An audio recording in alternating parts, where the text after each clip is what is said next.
야 윤지야, 너 또 생활비 안 냈지? 부모님은 뭐 교무실 앞 이런 식이면 복도였습니다. 학교에 담임 계속 있을 수 선생님의 없어. 목소리가 복도 끝까지 울려 퍼지는 순간 저는 고개를 푹 숙일 수밖에 없었습니다. 점심시간이라 복도에는 학생들이 가득했고 모두의 시선이 제게 쏠렸습니다. 귓속말 소리가 들려왔습니다. 또래? 맨날 그러네. 부모님은 뭐 하시는 거야? 저는 그저 손톱을 꾹꾹 눌러가며 참았습니다. 이런 상황이 벌어진 데에는 아주 충격적인 이유가 있었습니다. 자, 여러분, 잠깐만요.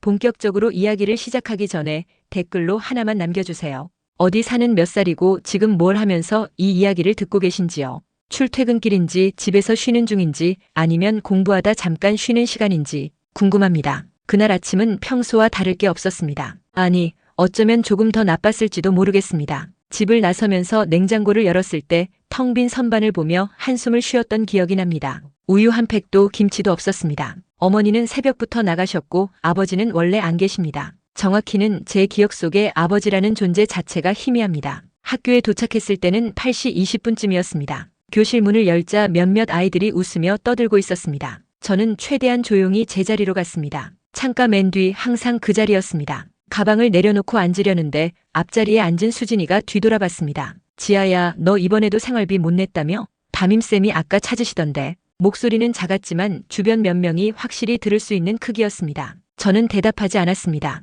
그냥 고개를 끄덕였습니다. 수진이는 에이 괜찮아. 담임쌤한테 사정 얘기하면 되지 뭐. 라고 말했지만 그 말이 위로가 되진 않았습니다. 사정을 얘기한다는 게 무슨 의미가 있을까요? 어머니가 밤낮으로 일하셔도 생활비조차 제때 못 내는 형편이라고 그걸 또 설명해야 하나요? 1교시 수업이 끝나고 2교시가 시작되기 직전이었습니다. 교실 뒤쪽 문이 열리며 담임 선생님이 들어오셨습니다. 윤지아, 잠깐 나와봐. 그 한마디에 교실이 조용해졌습니다. 저는 천천히 일어나 복도로 나갔습니다. 선생님은 팔짱을 끼고 계셨습니다. 지아야, 생활비 언제 낼 건데? 이번 달만 밀린 게 아니잖아. 지난달 것도 아직 안 냈지?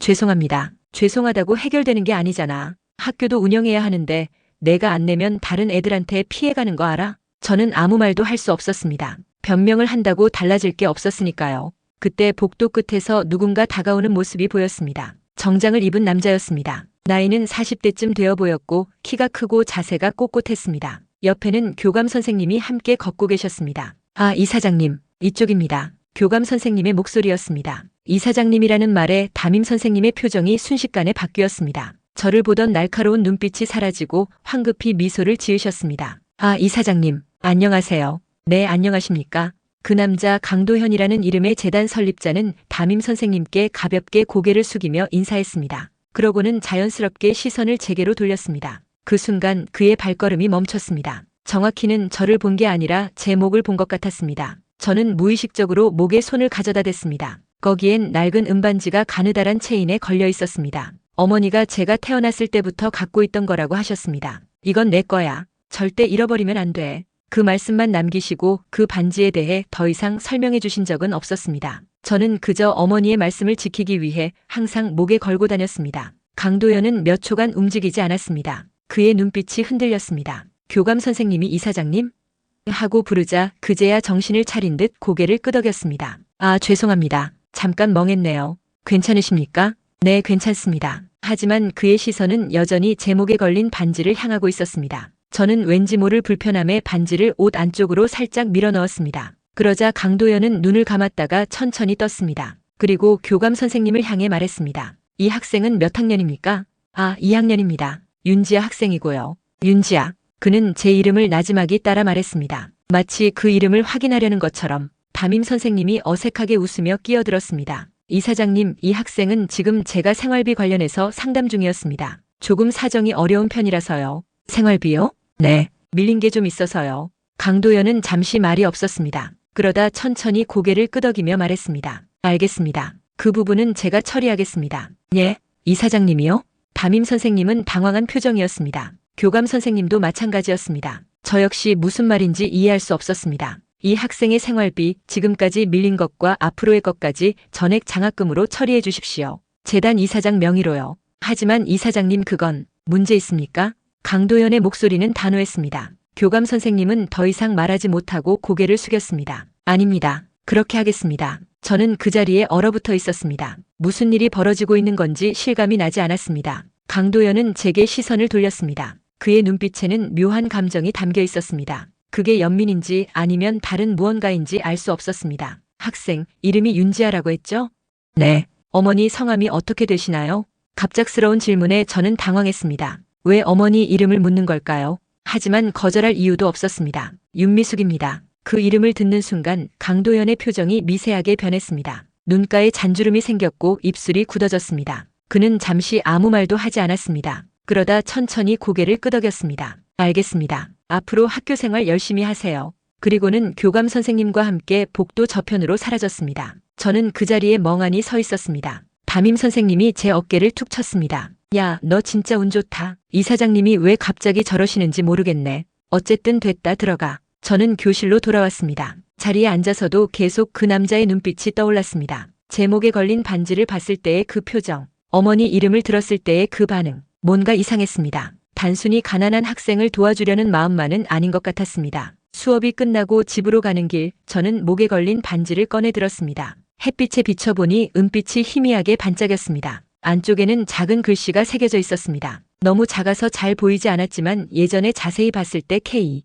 DY, M이라고 새겨진 것 같았습니다. 저는 그게 무슨 의미인지 몰랐습니다. 어머니께 여쭤봐도 나중에 알게 될 거야. 라는 대답만 돌아왔으니까요. 집에 도착했을 때는 저녁 6시쯤이었습니다. 현관문을 열자 어둠뿐이었습니다. 어머니는 아직 퇴근 전이셨습니다. 저는 불을 켜고 가방을 내려놓았습니다. 그리고 소파에 앉아 오늘 있었던 일을 떠올렸습니다. 강도현, 그 이름을 검색해봤습니다. 휴대폰을 꺼내 포털 사이트에 입력했습니다. 수많은 기사가 떴습니다. 재단 이사장 강도현, 교육사업 확장, 강도현, 사회복지 재단 설립 10주년, 사진도 여럿 있었습니다. 오늘 봤던 그 남자가 맞았습니다. 기사를 읽어 내려가다 한 문장이 눈에 들어왔습니다. 강도현 이사장은 20년 전 사업 실패로 가족과 헤어진 아픔을 겪었으나 이후 재기에 성공하며 현재의 재단을 설립했다. 가족과 헤어졌다는 부분이 마음에 걸렸습니다. 그게 오늘 제 반지를 봤을 때의 반응과 관련이 있는 걸까요? 저는 다시 반지를 만졌습니다. K, DY, M, 설마라는 생각이 들었습니다. K, D가 강도현이고 Y, M이 윤미숙, 제 어머니라면. 하지만 그건 말도 안 되는 추측이었습니다. 어머니는 제게 아버지에 대해 단 한 번도 얘기해 주신 적이 없었습니다. 그저 내 아빠는 없어. 우리 둘이서 잘 살면 돼. 라고만 하셨습니다. 밤 9시가 넘어 어머니가 돌아오셨습니다. 문을 여는 소리에 저는 현관으로 나갔습니다. 엄마, 오늘 학교에서 이상한 일이 있었어요. 응? 무슨 일인데? 재단 이사장님이 오셨는데 저한테 생활비 장학금을 주신대요. 갑자기요. 어머니의 손이 멈췄습니다. 신발을 벗던 손이 공중에 그대로 멈춰 있었습니다. 재단 이사장이? 네. 강도현이라고 하시던데요. 그 이름을 듣는 순간 어머니의 얼굴이 새하얗게 변했습니다. 손에 들고 있던 가방이 바닥에 떨어졌습니다. 저는 깜짝 놀라 어머니를 부축했습니다. 엄마, 왜 그래요? 어디 아파요? 어머니는 제 손을 꽉 잡았습니다. 그 손이 떨리고 있었습니다. 지아야, 그 사람이 뭐라고 했어? 그냥 생활비 대주신다고요. 그리고 제 목에 걸린 반지를 계속 쳐다보셨어요. 엄마 이름도 물어보시고요. 어머니는 눈을 감았습니다. 그리고 한참을 그 자세로 서 계셨습니다. 저는 불안했습니다. 어머니의 이런 모습은 처음 봤으니까요. 엄마, 혹시 그 사람 아세요? 어머니는 천천히 눈을 떴습니다. 그 눈에는 눈물이 고여 있었습니다. 지아야, 미안해.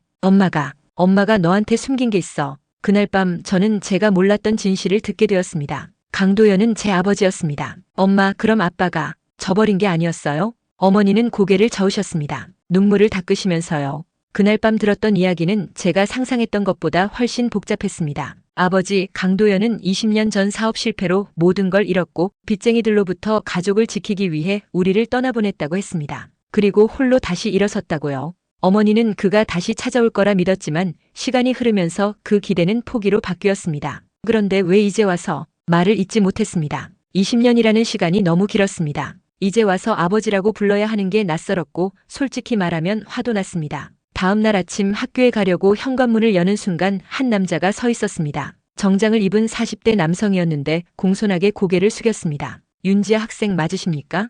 네. 강도현 이사장님께서 뵙자고 하십니다. 잠시 시간 내주실 수 있으십니까? 저는 어머니를 돌아봤습니다. 어머니는 창백한 얼굴로 고개를 끄덕이셨습니다. 다녀와. 할 얘기가 있을 거야. 그렇게 저는 검은색 승용차에 올라탔습니다. 차는 생각보다 오래 달렸습니다. 서울 외곽의 한적한 주택가로 들어섰고 거대한 담장과 정원이 보이는 저택 앞에 멈춰 섰습니다. 여기가 이사장님 댁입니다. 저는 차에서 내렸습니다.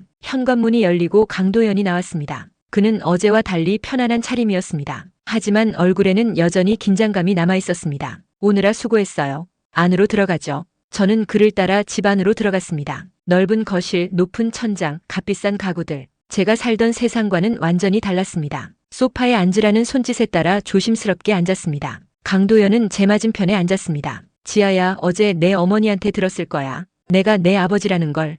네, 미안해. 정말 미안해. 변명하고 싶지 않아. 다만 이제라도 내가 할 수 있는 걸 하고 싶어. 그는 테이블 위에 서류 몇 장을 올려놨습니다. 여기로 이사 오면 어떨까? 내 방도 준비했고 학교도 더 좋은 곳으로 옮길 수 있어. 내 어머니도 더 이상 힘들게 일하지 않으셔도 돼. 저는 서류를 내려다봤습니다. 뭐라고 대답해야 할지 몰랐습니다. 솔직히 마음 한편으로는 이 모든 게 꿈 같았습니다. 가난에서 벗어날 수 있다는 것, 어머니가 새벽같이 나가지 않아도 된다는 것. 하지만 동시에 불안했습니다. 20년 동안 없던 아버지가 갑자기 나타나 모든 걸 바꾸려 한다는 게. 시간을 줄게. 천천히 생각해봐. 그때 거실 쪽 계단에서 발소리가 들렸습니다. 저는 고개를 돌렸습니다. 30대 중반쯤 되어 보이는 남자가 내려오고 있었습니다. 양복 바지에 와이셔츠 차림이었고 표정이 굳어 있었습니다. 아버지, 이게 무슨 일입니까? 강도연은 자리에서 일어났습니다. 세준아, 이쪽은 알고 있습니다. 비서한테 들었어요. 갑자기 딸이 나타났다고요? 세준이라는 남자는 저를 쳐다봤습니다.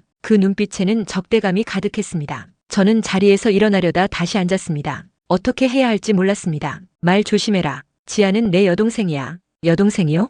20년 만에 갑자기 나타난 사람을 어떻게 여동생이라고 부릅니까? 세준. 강도연의 목소리가 높아졌습니다. 하지만 세준은 물러서지 않았습니다. 아버지, 정신 차리세요. 이 사람이 정말 따님인지 어떻게 확신합니까? DNA 검사라도 했습니까? 그럴 필요 없어. 저 반지를 봐. 내가 미숙 씨한테 줬던 반지요?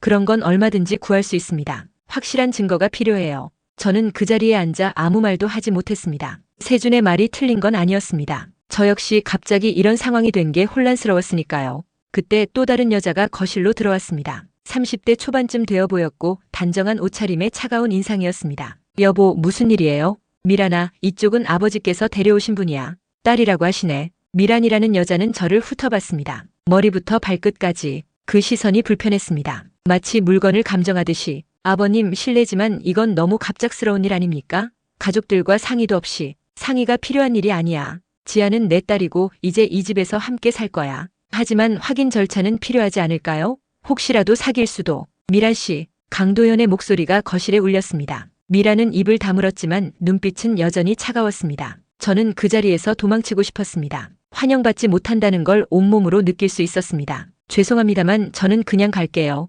저는 자리에서 일어났습니다. 강도연이 제 팔을 잡았습니다. 지아야, 기다려. 이 사람들은 아직 상황을 이해 못하는 거야. 아니에요. 저도 이해해요. 갑자기 나타난 사람을 믿기 어려운 거. 그냥 시간이 필요할 것 같아요. 저는 그의 손을 뿌리치고 현관으로 향했습니다. 뒤에서 강도연이 부르는 소리가 들렸지만 돌아보지 않았습니다. 밖으로 나와 한참을 걸었습니다. 어디로 가야 할지도 모른 채. 그날 이후 일주일이 지났습니다. 강도연은 매일 연락을 해왔습니다. 문자로, 전화로. 어머니와도 통화를 했습니다. 결국 어머니가 저를 설득했습니다. 지아야, 기회야. 내가 더 나은 환경에서 공부할 수 있는. 엄마는 괜찮아. 그렇게 저는 강도연의 집으로 이사를 가기로 했습니다. 이사 가는 날 짐은 많지 않았습니다. 옷가지 몇 벌과 책 몇 권. 그게 전부였습니다. 강도연은 직접 차를 몰고 왔습니다. 어머니는 현관 앞에서 저를 꼭 안아주셨습니다. 엄마, 자주 올게요. 그래, 공부 열심히 하고 그 집 사람들한테 예의 바르게 대하고. 차에 올라탔습니다.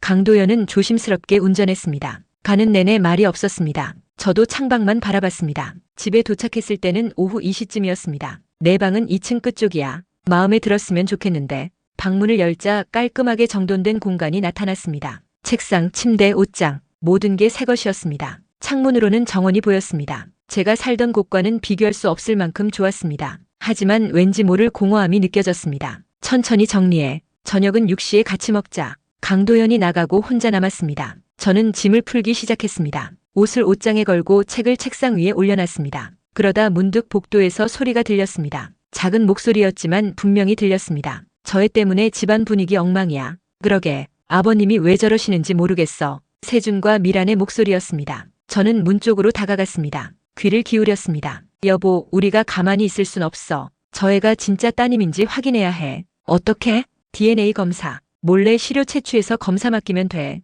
하지만 그게 들키면 안 들키게 하면 되지. 그리고 만약 정말 따님이라고 해도 재산 문제는 별개야. 유언장 같은 거 건드리기 전에 손 써야 해. 저는 숨이 막혔습니다. 그들은 저를 침입자로 보고 있었습니다. 아니, 더 정확히는 재산을 노리는 사기꾼으로 여기고 있었습니다. 발소리가 멀어지고 복도는 다시 조용해졌습니다. 저는 침대에 주저앉았습니다. 저녁 식사 시간 식탁에는 5명이 앉아 있었습니다. 강도현, 세준, 미란, 그리고 강도현의 첫째 아들 재현과 그 아내 수진. 재현 부부는 세준 부부보다는 나았습니다. 적어도 겉으로는 예의를 갖췄습니다. 지아야, 이쪽은 내 큰오빠 재현이랑 올케 수진이야. 안녕하세요. 저는 고개를 숙여 인사했습니다. 재현은 가볍게 웃으며 답했습니다. 응, 편하게 지내. 뭐 필요한 거 있으면 언제든 말해. 식사는 조용했습니다. 가끔 강도현이 제게 반찬을 권했지만 대부분의 시간은 침묵이었습니다. 식사를 마치고 방으로 돌아가려는데 미란이 저를 불렀습니다. 지아씨, 잠깐만요. 네, 내일 병원 좀 같이 가실래요?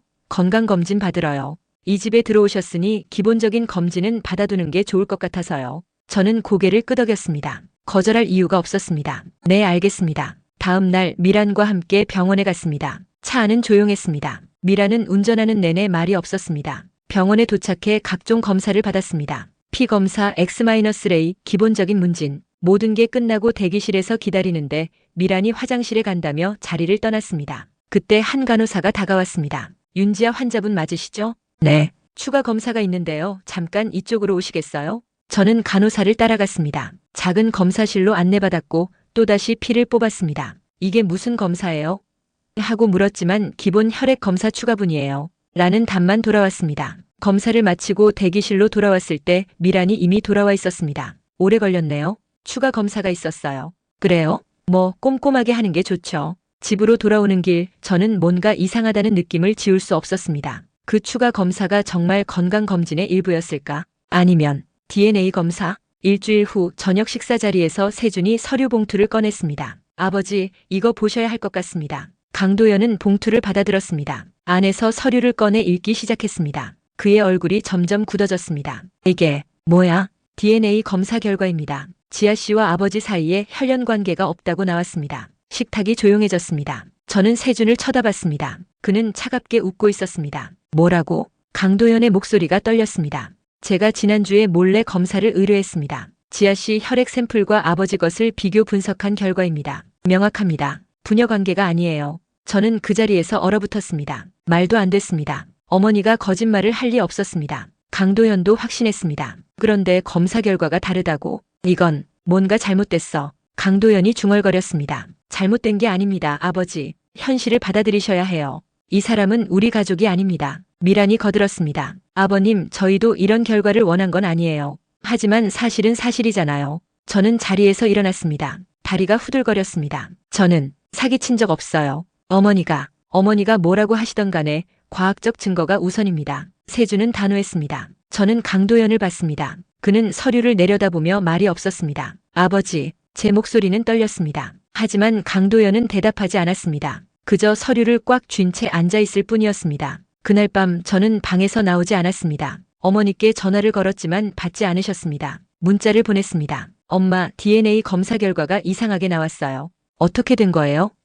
답장은 오지 않았습니다. 다음 날 아침 강도현이 제 방문을 두드렸습니다. 지아야, 나와봐. 얘기 좀 하자. 저는 문을 열었습니다. 강도현의 얼굴에는 피로가 가득했습니다. 어젯밤 내 어머니랑 통화했어. 그리고 다시 검사를 해보기로 했어. 공인된 기관에서. 이번엔 내가 직접 챙길 거야. 정말요? 응. 뭔가 잘못됐을 거야. 나는 내가 내 딸이라는 걸 믿어. 그 말에 저는 조금 안심했습니다. 하지만 불안은 여전했습니다. 세준과 미란의 눈빛이, 그들의 차가운 태도가 계속 떠올랐습니다. 그들은 제가 여기 있는 걸 원하지 않았습니다. 재검사는 사흘 후로 잡혔습니다. 그 사흘 동안 저는 집안에서 유령처럼 지냈습니다. 세준 부부는 저를 아예 쳐다보지도 않았고 재현 부부는 어색하게 거리를 뒀습니다. 강도현만이 제게 말을 걸었지만 그마저도 예전만큼 자연스럽지 않았습니다. 재검사 당일 강도현과 함께 병원에 갔습니다. 이번엔 대학병원이었습니다. 공인된 유전자 검사실에서 직접 샘플을 채취했습니다. 결과는 일주일 후에 나온다고 했습니다.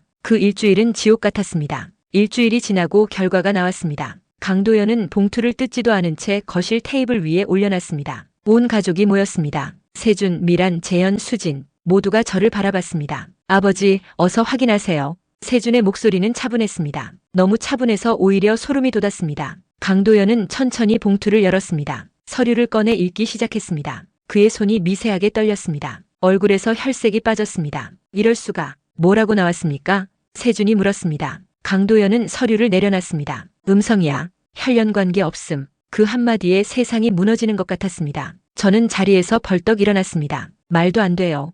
어머니가 거짓말할 리 없어요. 지아야, 재검사요. 다시 해요. 분명 뭔가 잘못됐어요. 목소리가 떨렸습니다. 미란이 한숨을 쉬었습니다. 지아씨, 이제 그만하세요. 2번이나 같은 결과가 나왔잖아요. 현실을 받아들이셔야죠. 아니에요. 이건 충분해. 강도연의 목소리였습니다. 낮고 지친 목소리였습니다. 지아야, 미안하지만 더 이상은 어렵겠구나. 아버지, 나도 믿고 싶었어. 정말로. 하지만 과학적 증거를 부정할 순 없어. 내 어머니한테도 다시 연락해봤는데 전화를 안 받으시더구나. 저는 휴대폰을 꺼냈습니다. 어머니께 전화를 걸었습니다. 신호음만 길게 울렸습니다. 받지 않으셨습니다. 문자를 보냈습니다. 엄마, 제발 전화 받아요. 검사 결과가 이상해요. 답장은 오지 않았습니다. 짐 싸. 내일까지. 세준의 말이었습니다. 차갑고 단호했습니다. 세준아, 그렇게까지. 재현이 말렸지만 세준은 고개를 저었습니다. 형, 이건 우리 가족 문제예요. 혈연도 아닌 사람이 여기 있을 이유가 없어요. 저는 그들을 번갈아 쳐다봤습니다. 아무도 제 편이 아니었습니다.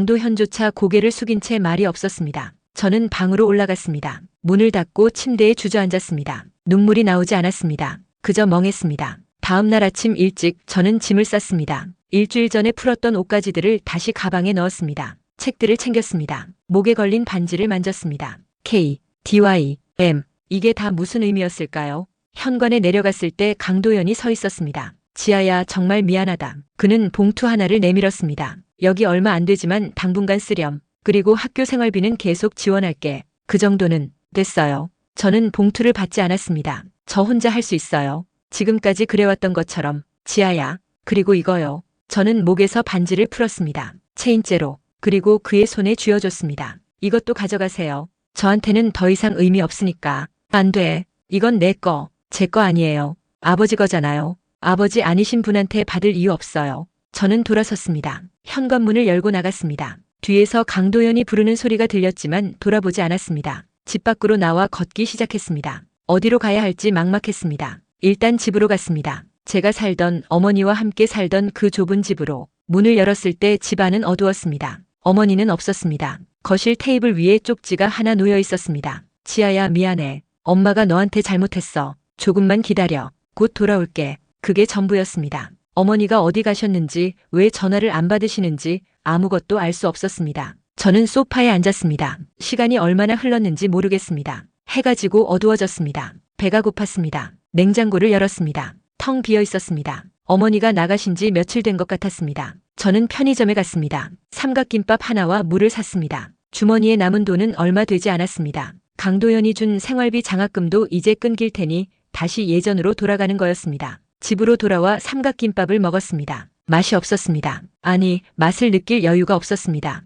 그저 배를 채우기 위해 씹고 삼켰습니다. 식사를 마치고 어머니 방으로 갔습니다. 어머니가 어디 계신지 단서라도 찾을 수 있을까 해서요. 방문을 열었습니다. 작은 방이었습니다. 옷장, 화장대, 침대. 그게 전부였습니다. 옷장을 열어봤습니다. 옷들이 그대로 걸려 있었습니다. 급하게 나가신 건 아닌 것 같았습니다. 화장대 서랍을 열었습니다. 화장품, 액세서리, 오래된 사진들. 사진 속 어머니는 젊었습니다. 20대 초반쯤으로 보였습니다. 옆에는 남자가 있었습니다. 강도현이었습니다. 둘 다 웃고 있었습니다. 사진을 더 뒤적였습니다. 그중 봉투 하나가 눈에 띄었습니다. 낡은 갈색 봉투였는데 테이프로 꽁꽁 봉해져 있었습니다. 저는 조심스럽게 테이프를 뜯었습니다. 안에는 서류들이 들어있었습니다. 첫 번째 서류는 신문 기사 스크랩이었습니다. 20년 전 기사였습니다. 사업가 강도현 사기 혐의로 조사 중. 기사를 읽어 내려갔습니다. 강도현이 투자 사기를 당했고 거액의 빚을 지게 됐다는 내용이었습니다. 그 다음 서류는 또 다른 신문 기사였습니다.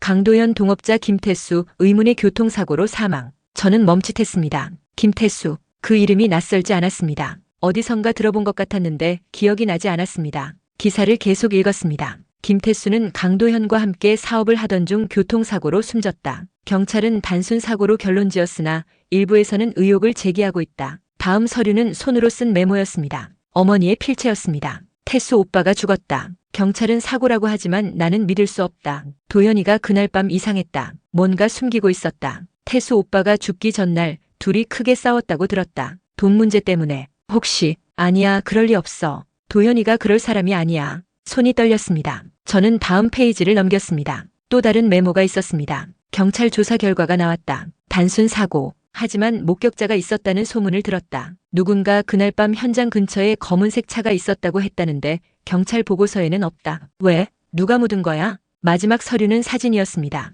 흑백 사진이었는데 한 남자가 차 옆에 서 있는 모습이었습니다. 얼굴이 잘 보이지 않았지만 체격이 강도현과 비슷했습니다. 사진 뒷면에는 날짜가 적혀 있었습니다. 김태수가 죽은 날 밤이었습니다. 저는 서류들을 다시 펼쳐놓고 찬찬히 읽었습니다. 어머니는 강도현을 의심했습니다. 김태수의 죽음이 단순 사고가 아니라고 믿었습니다. 하지만 증거가 없었습니다. 아니, 증거가 있었지만 묻혔습니다. 왜 어머니는 이걸 숨긴 걸까요? 왜 강도현과 헤어진 뒤에도 저한테 아버지 얘기를 안 하신 걸까요? 혹시 두려웠던 걸까요? 강도현이 정말로 김태수를 죽였다면 우리도 위험할 수 있다고 생각하신 걸까요? 휴대폰을 꺼냈습니다. 어머니께 전화를 걸었습니다. 여전히 받지 않으셨습니다. 문자를 보냈습니다. 엄마, 서류 봤어요. 김태수가 누구예요? 왜 이걸 숨기신 거예요? 답장은 오지 않았습니다. 밤이 깊어갔습니다. 저는 서류들을 들고 거실로 나왔습니다. 테이블 위에 펼쳐놓고 하나하나 다시 살펴봤습니다. 뭔가 놓친 게 있을 것 같았습니다. 그때 봉투 안쪽에 작은 종이 하나가 더 있는 걸 발견했습니다. 접혀 있었습니다. 펼쳤습니다. 윤지아에게. 이걸 읽고 있다면 엄마가 더 이상 곁에 없다는 뜻이겠지. 미안해, 지아야. 엄마가 너한테 진실을 말하지 못했어. 내 아빠 강도현은 좋은 사람이었어. 하지만 돈 앞에서 변했어. 김태수는 내 친아버지야. 도현이 아니야. 태수 오빠와 나는 사랑했고 너를 가졌어. 하지만 태수 오빠가 죽고 나는 도망쳐야 했어. 도현이가 의심했거든. 내가 태수 오빠와 관계를 알고 있다는 걸. 그래서 너를 도현이 딸이라고 속였어. 그래야 안전할 거라고 생각했어. 미안해, 지아야. 엄마가 너무 겁이 났어. 편지를 읽는 내내 눈물이 흘렀습니다. 김태수, 제 친아버지, 그리고 강도현에 의해 죽임을 당한 사람. DNA 검사 결과가 맞았습니다. 저는 강도현의 딸이 아니었습니다. 하지만 그 이유가 이렇게 끔찍할 줄은 몰랐습니다. 어머니는 어디 계신 걸까요? 왜 지금 사라지신 걸까요? 혹시 강도현이 진실을 알게 된 걸까요? 혹시 어머니가 위험한 걸까요? 저는 다시 휴대폰을 들었습니다. 이번엔 경찰에 전화를 걸었습니다. 하지만 손가락이 멈췄습니다. 20년 전 일을 어떻게 증명합니까? 어머니의 메모와 의심만으로는 부족했습니다. 구체적인 증거가 필요했습니다. 그날 밤 잠을 이루지 못했습니다. 서류들을 계속 들여다봤습니다. 김태수에 대한 기사를 인터넷에서 검색했습니다. 20년 전 기사들이 몇 개 나왔습니다. 유망사업가 김태수 교통사고로 사망, 강도현 마이너스 김태수 동업관계, 비극적 종말. 기사 내용은 비슷했습니다. 단순 사고로 결론. 하지만 댓글들을 보니 당시에도 의혹이 있었던 것 같았습니다. 김태수 죽고 나서 강도현이 회사 다 먹었잖아. 뭔가 수상함. 타이밍이 너무 좋아. 경찰 조사 부실했다는 소문 있음. 저는 계속 검색했습니다. 김태수의 가족, 친구, 동료. 누구라도 증언해줄 사람이 있을까 해서요. 그러다 한 이름을 발견했습니다. 박민수. 당시 김태수와 함께 일했던 직원이었습니다. 기사에 따르면 그는 사고 당일 김태수와 마지막으로 통화한 사람이었습니다. 이름을 검색했습니다. SNS 계정이 하나 나왔습니다. 프로필 사진을 보니 50대 중반쯤 되어 보이는 남자였습니다. 최근 게시물도 있었습니다. 아직 활동 중이었습니다. 저는 메시지를 보냈습니다. 안녕하세요. 저는 윤지아라고 합니다. 혹시 20년 전 김태수님과 함께 일하셨던 박민수님 맞으신가요? 김태수님에 대해 여쭤보고 싶은 게 있습니다. 연락 주시면 감사하겠습니다. 답장이 올까요? 올지 안 올지 알 수 없었습니다. 하지만 해볼 수 있는 건 다 해야 했습니다. 다음 날 아침 학교에 가지 않았습니다. 어머니를 찾아야 했습니다. 어머니가 일하시던 식당에 갔습니다. 사장님께 여쭤봤습니다. 윤미숙 씨요? 일주일 전에 그만뒀어요. 갑자기 그만둔다고 하더니 나타나지도 않고 혹시 어디 가신다는 말씀은 안 하셨나요? 아니, 아무 말 없었어요. 급한 일이 생겼다고만 하고 막막했습니다. 어머니가 계실 만한 곳을 모두 찾아다녔습니다. 친구 집, 친척 집. 하지만 아무도 어머니를 보지 못했다고 했습니다. 저녁이 되어 집으로 돌아왔습니다. 현관문을 열었을 때 누군가 안에 있었습니다. 누구세요? 불을 켰습니다. 강도현이었습니다. 소파에 앉아 있었습니다. 손에는 제가 건넸던 반지가 들려 있었습니다. 어떻게 들어오신 거예요? 예비키가 있었어. 예전에 내 어머니가 준 거. 저는 문 앞에 서서 그를 경계했습니다. 왜 오셨어요? 내 어머니 어디 있니? 모르겠어요. 저도 찾고 있어요. 강도현은 한숨을 쉬었습니다. 지아야, 내가 뭔가 설명해야 할 것 같구나. 설명이요? 무슨? 김태수에 대해서. 그 이름을 듣는 순간 저는 온몸이 굳었습니다. 강도연은 반지를 내려다보며 말을 이었습니다. 내가 봤구나. 내 어머니가 숨겨둔 서류들. 맞지? 어떻게 아세요? 내 어머니가 전화했어. 며칠 전에 모든 걸 말하더구나. 김태수가 내 친아버지라는 것, 그리고 내가 그를 죽였다고 의심한다는 것. 저는 뒤로 한 걸음 물러섰습니다. 정말 죽이신 거예요? 강도연은 고개를 들었습니다. 그의 눈에는 복잡한 감정이 담겨 있었습니다. 아니야, 나는 죽이지 않았어.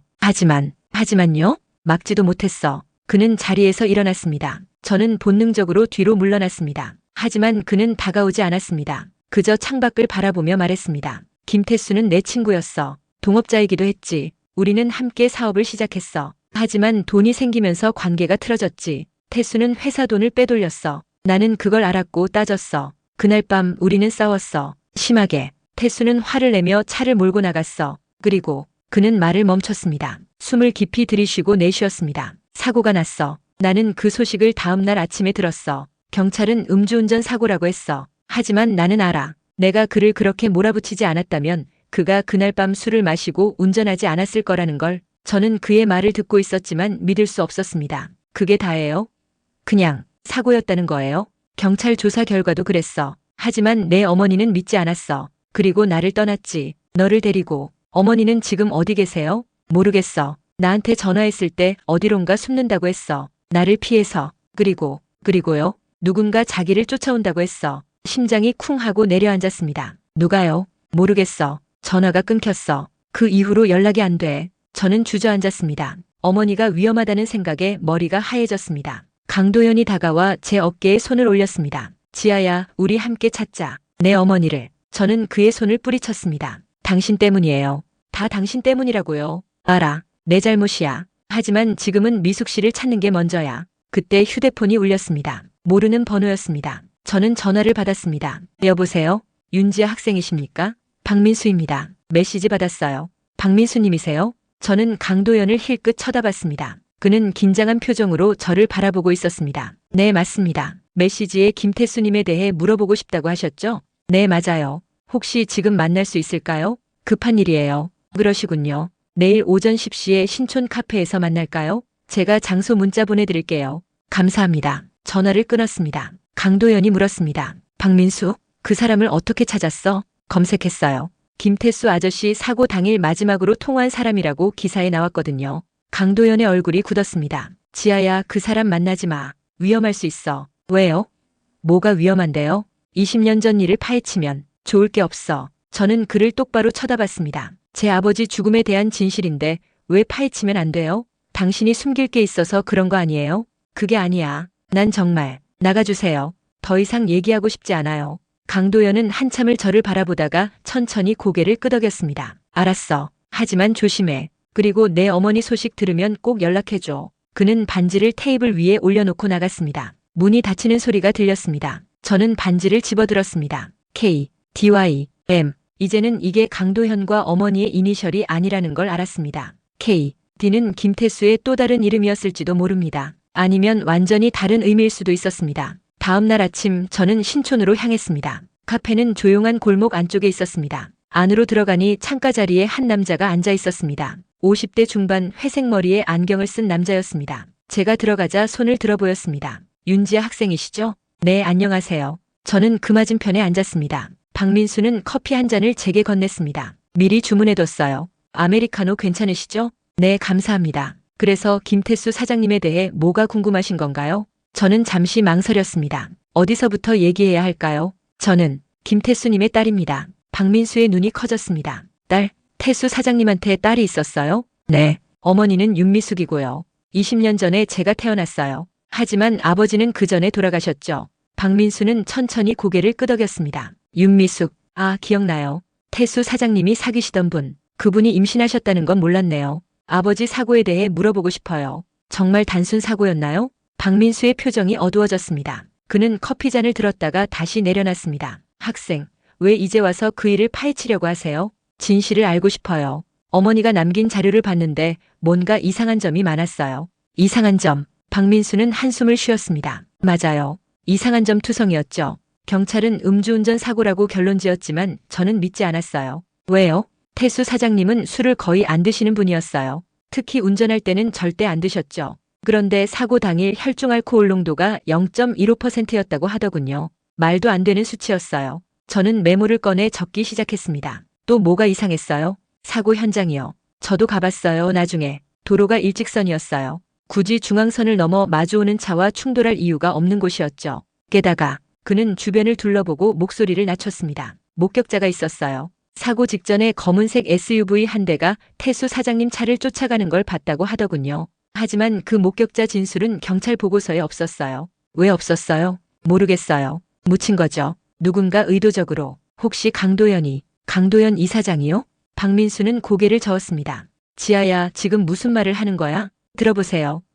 저는 녹음 파일을 재생했습니다. 박민수의 목소리가 거실에 울려 퍼졌습니다. 김태수의 죽음, 검은색 SUV, 차량 기록부에 강세준 이름, 사라진 증거들, 모든 것이 담긴 30분짜리 녹음이었습니다. 녹음이 끝났을 때 거실은 정적에 휩싸였습니다. 강도연은 창백한 얼굴로 세준을 쳐다봤습니다. 세준아, 이게 사실이야? 아니에요, 아버지. 저 여자가 거짓말하는 거예요. 박민수라는 사람도 누군지 모르겠고, 거짓말 아니에요. 저는 사진을 꺼내 테이블 위에 올려놨습니다. 이게 그날 밤 사고 현장 근처에서 찍힌 SUV 사진이에요. 번호판 끝자리 8547. 박민수 씨가 확인했어요. 회사에서 강세준 씨 이름으로 빌려간 차랑 똑같다고. 세준의 얼굴에서 혈색이 사라졌습니다. 재현이 동생을 쳐다봤습니다. 세준아, 설마. 형, 아니에요. 저 사진은 조작된 거예요. 조작이요? 저는 웃음이 나왔습니다. 20년 전 사진을 제가 어떻게 조작해요? 포토샵도 없던 시절인데요. 미란이 끼어들었습니다. 여보, 진정해. 저의 말을 믿으면 안 돼. 분명 뭔가 꾸민 거야. 꾸민 게 아니에요. 진실이에요. 저는 강도연을 똑바로 쳐다봤습니다. 강도현 씨, 20년 전 당신은 김태수 아저씨가 회사 돈을 빼돌렸다고 의심했죠? 그리고 세준 씨한테 그 얘기를 했을 거예요. 아들한테 하소연했겠죠? 그러자 세준 씨가 아버지를 위해 나섰어요. 김태수를 없애기로 한 거예요. 닥쳐. 세준이 소리쳤습니다. 증거도 없으면서 함부로 말하지 마. 증거 있어요. 저는 휴대폰을 다시 꺼냈습니다. 박민수 씨가 오늘 보내준 파일이에요. 당시 차량 기록부 사진. 그분이 몰래 찍어뒀대요. 보세요. 휴대폰 화면을 모두에게 보여줬습니다. 희미하지만 분명한 글씨가 보였습니다. 1999년 10월 15일 SUV 8547 대여자 강세준. 강도연은 휴대폰을 빼앗듯 가져갔습니다. 화면을 확대해서 봤습니다. 손이 떨렸습니다. 세준아, 정말 내가? 세준은 입술을 깨물었습니다. 그의 눈이 흔들렸습니다. 아버지, 저는 아버지를 위해서. 뭐? 김태수가 회사를 망치고 있었잖아요. 돈을 빼돌리고 아버지를 배신하고. 저는 그냥 아버지를 지키려고. 그래서 사람을 죽였어? 강도연의 목소리가 떨렸습니다. 아니에요. 죽이려고 한 건 아니었어요. 그냥 겁을 주려고 했어요. SUV로 쫓아가서 경고만 하려고 했는데 그 사람이 갑자기 핸들을 꺾었어요. 그래서 사고가. 경고? 검은 차로 한밤중에 쫓아가는 게 경고야? 재현이 소리쳤습니다. 형, 저는 정말 실수였어요. 실수로 사람이 죽었는데 20년 동안 숨긴 거야? 증거까지 없애고? 세준은 아무 말도 하지 못했습니다. 미란이 남편의 손을 잡았습니다. 여보, 진정해. 당신도 알았어요? 제가 물었습니다. 미란이 저를 쳐다봤습니다. 뭐? DNA 검사 조작한 거 당신 짓이죠? 미란의 얼굴이 굳었습니다. 무슨 소리예요? 첫 번째 검사 때 병원에 함께 갔잖아요. 그때 추가 검사한다면서 저 혈액 채취했죠. 그게 DNA 검사였고 결과를 조작한 거 아니에요? 조작이라니. 저는 그냥 뭐요? 제가 강도현 씨 딸이 아니라는 걸 확인하고 싶었던 거죠. 재산 때문에? 미라는 입을 다물었습니다. 하지만 표정이 모든 걸 말해줬습니다. 강도현은 소파에 주저앉았습니다. 손으로 얼굴을 감쌌습니다. 내가 뭘 한 거야? 강도현 씨, 저는 그에게 다가갔습니다. 당신은 김태수 아저씨를 죽이지 않았어요. 하지만 당신 아들이 죽였어요. 그리고 20년 동안 그 사실을 숨겼죠. 이제 어떻게 할 거예요? 강도현은 천천히 고개를 들었습니다. 눈에는 눈물이 고여 있었습니다. 경찰에 신고해야지. 아버지, 세준이 소리쳤습니다. 제발 아버지, 저는 아버지를 위해서. 닥쳐. 더 이상 듣고 싶지 않아. 강도현은 휴대폰을 꺼냈습니다. 111을 눌렀습니다. 세준은 그 자리에 주저앉았습니다. 미란이 시아버지를 붙잡으려 했지만 재현이 막았습니다. 형수님, 그만하세요. 이미 끝났어요. 경찰이 오기까지 20분쯤 걸렸습니다. 그 시간 동안 거실은 조용했습니다. 세준은 바닥에 앉아 고개를 숙이고 있었고 미란은 창밖을 바라보고 있었습니다. 강도연은 소파에 앉아 멍하니 허공을 응시했습니다. 경찰이 도착했습니다. 세준은 체포됐습니다. 수갑이 채워지는 순간 그는 저를 쳐다봤습니다. 만족해? 저는 대답하지 않았습니다. 만족? 그런 감정이 아니었습니다. 그저 공허했습니다. 세준이 끌려가고 집은 다시 조용해졌습니다. 강도연이 저를 불렀습니다. 지아야. 네, 미안해. 정말 미안해. 저한테 사과할 일은 아니에요. 제 친아버지한테 하세요. 저는 돌아서서 집을 나왔습니다. 밖은 어두워지고 있었습니다. 저는 한참을 걸었습니다. 어디로 가는지도 모른 채. 그러다 휴대폰이 울렸습니다. 모르는 번호였습니다. 여보세요? 지아야, 엄마야. 어머니의 목소리였습니다. 엄마, 어디 계세요? 괜찮으세요? 목소리가 떨렸습니다. 일주일 넘게 연락이 안 됐던 어머니였습니다. 응, 괜찮아. 미안해, 지아야. 엄마가 너무 겁이 나서 도망쳤어. 지금 어디세요? 친구 집에 있어. 부산에. 모든 게 정리되면 돌아갈게. 엄마, 다 끝났어요. 세준이 잡혔어요. 경찰이 데려갔어요. 전화기 너머로 어머니가 숨을 들이쉬는 소리가 들렸습니다. 정말? 정말 끝난 거야? 네. 박민수 아저씨 만났어요. 증거도 다 모았고요. 세준이 아빠를, 김태수 아빠를 죽인 거 맞았어요. 어머니는 한참 동안 말이 없었습니다. 그러다 조용히 흐느끼는 소리가 들렸습니다. 20년을 기다렸어. 이 순간을. 엄마, 빨리 와요. 보고 싶어요. 그래, 내일 가마. 내일 아침 일찍. 전화를 끊고 저는 하늘을 올려다봤습니다. 별이 보였습니다. 아버지, 김태수가 저 어딘가에서 보고 계실까요? 진실이 밝혀진 오늘을. 다음 날 어머니가 돌아오셨습니다. 역 앞에서 만났을 때 어머니는 많이 야위셔 있었습니다. 저는 어머니를 꽉 안았습니다. 엄마, 왜 도망가신 거예요? 무서웠어. 세준이가 나까지. 혹시 해칠까봐. 이제 괜찮아요. 다 끝났어요. 집으로 돌아와 어머니께 모든 이야기를 했습니다. 박민수 아저씨를 만난 것, 증거를 모은 것, 강도연의 집에서 세준을 대면한 것. 어머니는 조용히 들으시다가 제 손을 꽉 잡으셨습니다. 지아야, 고생했어. 엄마가 못한 일을 내가 해냈구나. 엄마, 김태수 아빠 얘기 좀 들려주세요. 어떤 사람이었어요? 어머니는 창밖을 바라보며 천천히 말씀하셨습니다. 착한 사람이었어. 정말 착했어. 항상 웃었고 사람들한테 잘해줬지. 나한테는 세상에서 제일 소중한 사람이었어.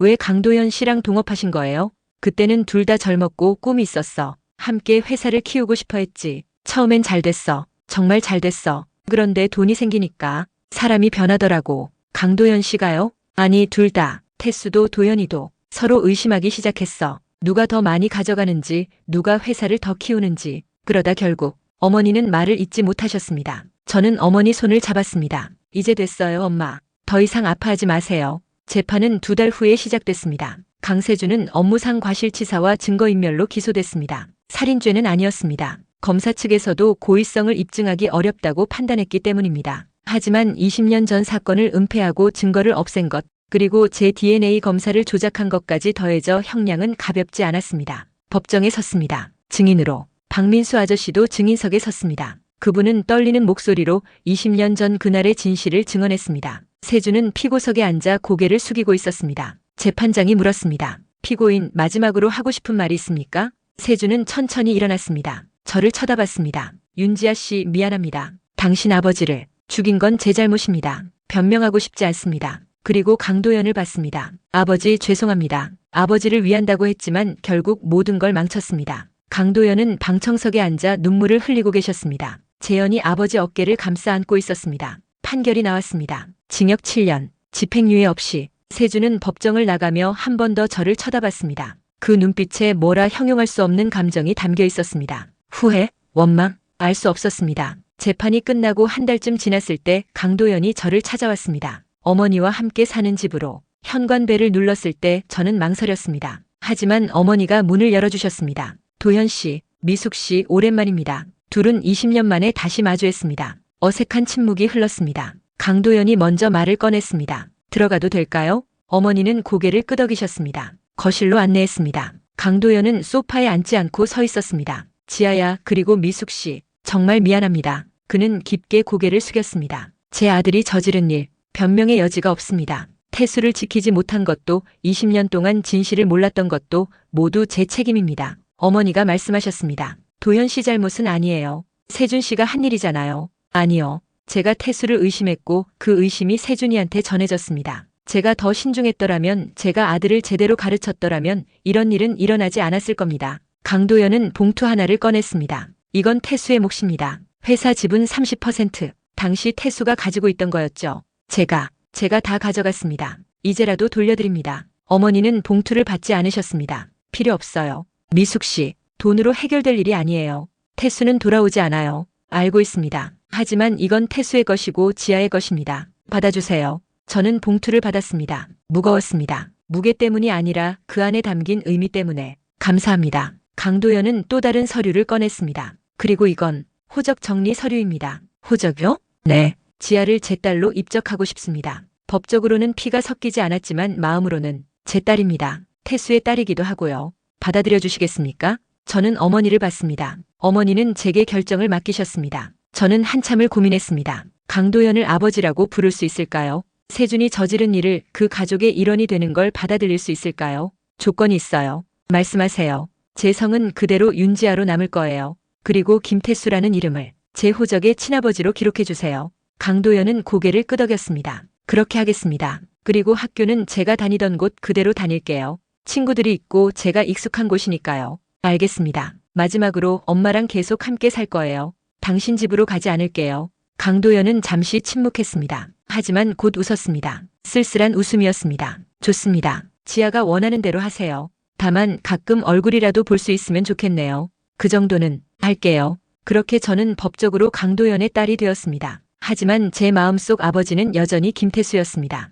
한 번도 만난 적 없는, 얼굴도 제대로 모르는 아버지. 하지만 어머니가 사랑했고 저를 남기고 떠난 사람. 시간이 흘렀습니다. 봄이 오고 여름이 지나고 가을이 왔습니다. 저는 학교를 계속 다녔습니다. 친구들은 처음엔 궁금해했지만 시간이 지나자 자연스럽게 받아들였습니다. 생활비 걱정은 더 이상 하지 않아도 됐습니다. 강도연이 보내주는 지원금으로 어머니도 일을 줄이셨습니다. 한 달에 한 번씩 강도연을 만났습니다. 처음엔 어색했지만 점점 익숙해졌습니다. 재현 오빠도 가끔 함께 왔습니다. 그는 동생이 저지른 일에 대해 계속 사과했고 저를 진짜 여동생처럼 대해줬습니다. 겨울이 왔습니다. 눈이 내리는 날 저는 어머니와 함께 한 곳을 찾아갔습니다. 공동묘지였습니다. 김태수의 묘 앞에 섰습니다. 작은 비석에 이름이 새겨져 있었습니다. 아빠. 처음으로 그렇게 불러봤습니다. 낯설었지만 동시에 자연스러웠습니다. 저예요, 지아. 아빠 딸. 늦게 찾아와서 미안해요. 어머니가 제 어깨에 손을 올리셨습니다. 태수 씨, 우리 딸 훌륭하게 컸어요.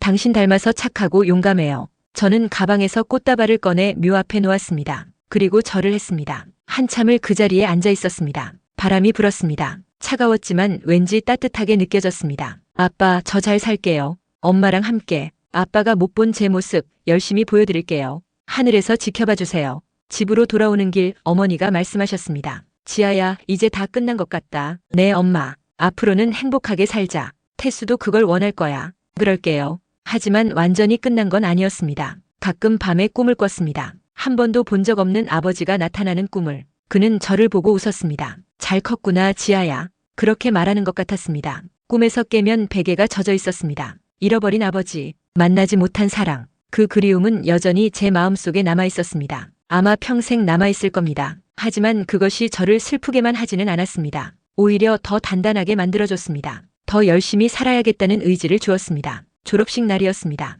강당에서 졸업장을 받았습니다. 어머니가 객석에서 박수를 쳐주셨습니다. 강도현도 와 있었습니다. 재현 오빠와 함께 그들도 박수를 쳐줬습니다. 강당을 나와 운동장에 섰습니다. 친구들이 모여서 사진을 찍었습니다. 웃었습니다. 진심으로. 3년 전 생활비 때문에 복도에서 창피를 당하던 제가 이렇게 웃을 수 있을 거라고 상상했을까요? 그날 저녁 가족끼리 모였습니다. 어머니, 강도현, 재현 오빠. 작은 식당에서 저녁을 먹었습니다. 어색함은 여전히 있었지만 예전보다는 편했습니다. 지아야, 대학은 어디 갈 거야? 재현 오빠가 물었습니다. 법학과 가려고요. 법학과? 왜? 진실을 밝히는 일을 하고 싶어요. 저처럼 억울한 사람들을 도와주고 싶어요. 강도현이 웃었습니다. 좋은 선택이야. 응원할게. 식사를 마치고 집으로 돌아왔습니다. 어머니와 단둘이 거실에 앉아 차를 마셨습니다. 엄마, 행복해요? 어머니는 잠시 생각하시다가 대답하셨습니다. 완전히 행복하진 않아. 태수가 없으니까. 하지만 너는 행복했으면 좋겠어. 저도 완전히 행복하진 않아요.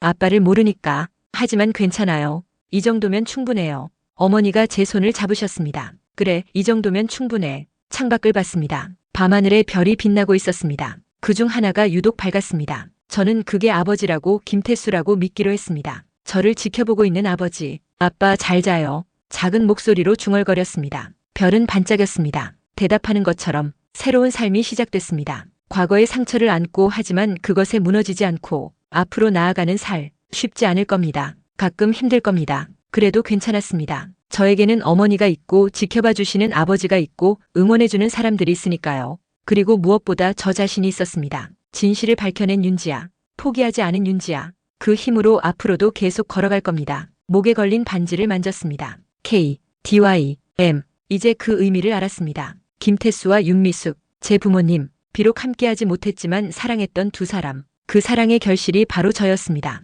고마워요 아빠, 엄마. 저를 낳아줘서, 사랑해줘서. 반지가 햇빛에 반짝였습니다. 새로운 하루가 시작됐습니다.